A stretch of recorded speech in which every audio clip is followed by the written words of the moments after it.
Welcome to the Swing Trading with Cycles channel. Today we're going to go international. So we're going to look at Europe specifically, and we're definitely going to compare that, look at relative performance, European stocks versus S&P. And certainly there are other indices you could compare it to, obviously, but that's just kind of a starting point to get the broader trend. What we're going to use as our proxy mostly today is the Stoxx Europe 600, which I have up here. So this looks like it's like not data from 2021, but it had a market cap of 1.8 trillion at the time. So that's 600 stocks, European stocks. A lot of them we haven't ever heard of. Some of them like mid caps even. And that's contrasted with the S&P, which has a market cap something like 35 trillion. And if you think about just the largest companies on the S&P, like Apple, Apple at 2.3 trillion plus Microsoft is 4 trillion alone, right? And so that gives you a sense of like, this is much smaller sort of potatoes, but at the same time, it gives you an opportunity for differentiation and performance. And we'll see that actually very clear as day. So this is your chart for the Stoxx 600. This is your daily, your weekly, your monthly, and then this is your 12-month chart. So we'll look at the 12-month chart, so the yearly chart, annual chart. That means every single candle here is an entire year of price action.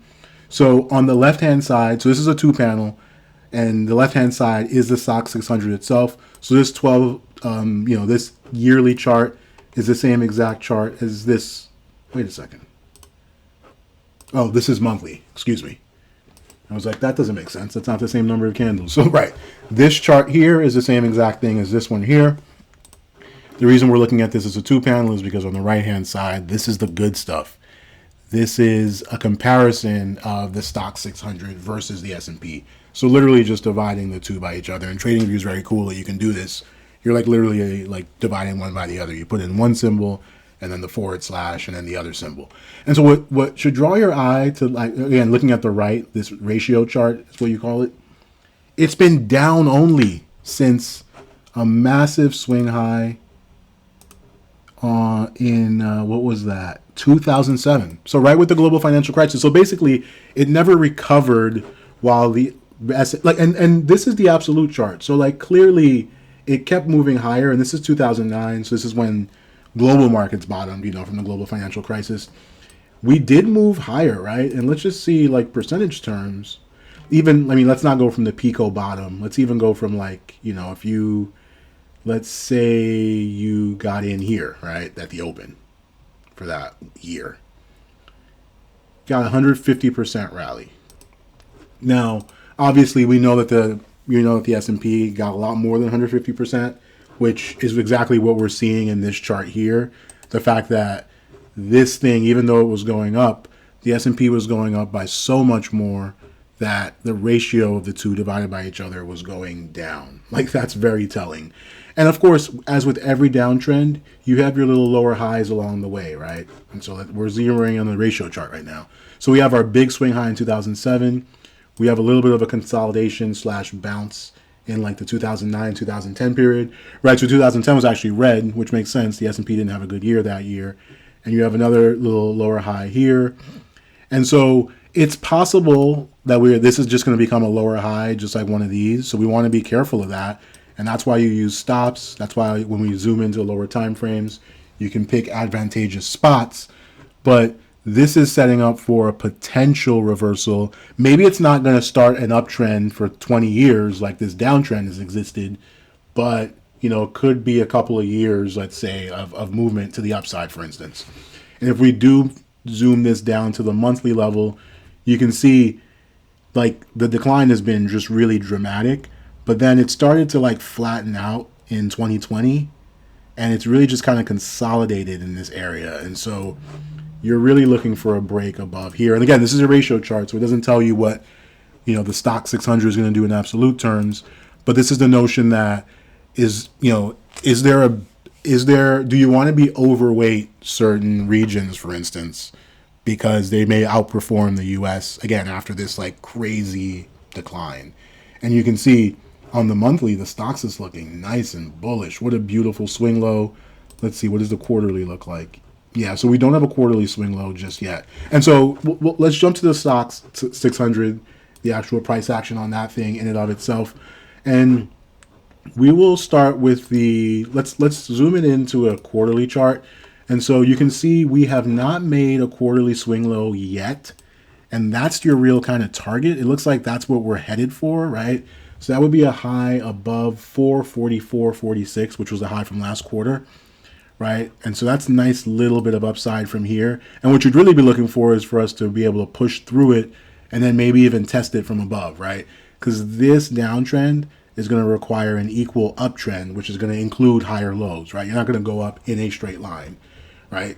And so that's your quarterly chart. If you look at the monthly, this teal line, by the way, is the 50 period moving average. So on the monthly chart, it's the 50-month moving average. So that's like 5 years. Right. Okay. Apologies. I had to step away for a second. So that's the picture on the monthly in terms of this moving average. I was saying is 50 months, so almost 5 years basically, or almost 4 years. Excuse me, because 4 years is 48 months. So a really long term moving average. We did close below it in September, and now we've burst through it. Right. You can call that a false breakout, a false breakdown. Right. That we close below that for 1 month and then spring back up. Obviously, these other periods we've spent a little bit more time below that. This period was just wicks below it, which is interesting. And obviously, this is a global financial crisis where this thing kind of lived below it, which most assets did, to be fair. Now, if we go a little, so if we're thinking about long-term cycles, right? You have the possibility. Is this thing working now? It's still not. So you have the possibility that this is a long-term cycle low, just like this was, and this was, and that was, and that, right? And if you think about the weekly picture, it is clear that we had a nice little cycle low here. So it's week 1, 2, 3, 4, 5, 6. Now, what you'll also notice, though, is that these last 2 weeks have kind of consolidated, but they've done so at the upper end of the range. So you'd really want to hold above, call it 425 in that area. And notice this candle closes basically a doji last week. And so now we really need to get outside the range of this. This is just an inside candle for the weekly. And I mean, look at the tiny range here. Of course, there's only been 1 day of trading, so a lot more trading to happen, a lot to happen. But this is a new weekly cycle. And we do want to be able to take out this level, right? Because that's how it works, right? Like on every time frame, you need to recapture old swing highs. And so that was your last swing high to cause this decline. And we're getting very close to that, right? That would be a move above 444, which is that level on the higher time frame. It makes sense. That's how it's all connected, right? An important higher time frame, open, high, low, close level is going to be an important structural level on the lower time frames, right? Where you clearly can see the kind of market structure. So just to be clear, we'd be looking, at some point we're going to get some kind of pullback, maybe down to here again, and then you'd look for something like that, right? Because we're not going to do it in a straight line the same way we were talking about on that other time frame, right? And that would obviously be a steep climb. This is just for illustrative purposes. And if we think about where we are in that weekly cycle, where does that put us in the daily? So it is, and this is just like a quick gauge, like how long has the rally lasted, right? Is it getting long in the tooth, right? So if we say so like 23, 27, right? So you have a potential cycle top on day 23. Doesn't mean it is, but it could be. And that would just be for this local cycle, right? And so because we have a swing high below that level, which we're now trying to come back above. And so that's how the analysis works. You just do that on multiple time frames, and then you sort of piece it. You have pieces of a puzzle together.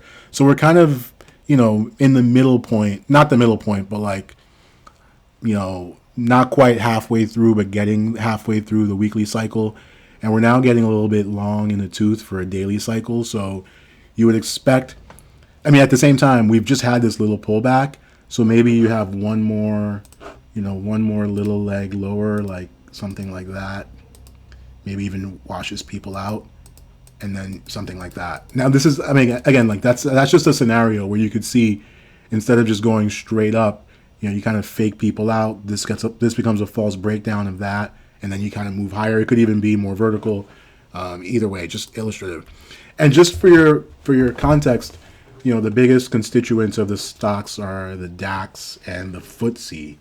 And so if we do just quickly look at the DAX, and that's the German stock market, right? So it's showing pretty much the exact same pattern if we look at the monthly, right?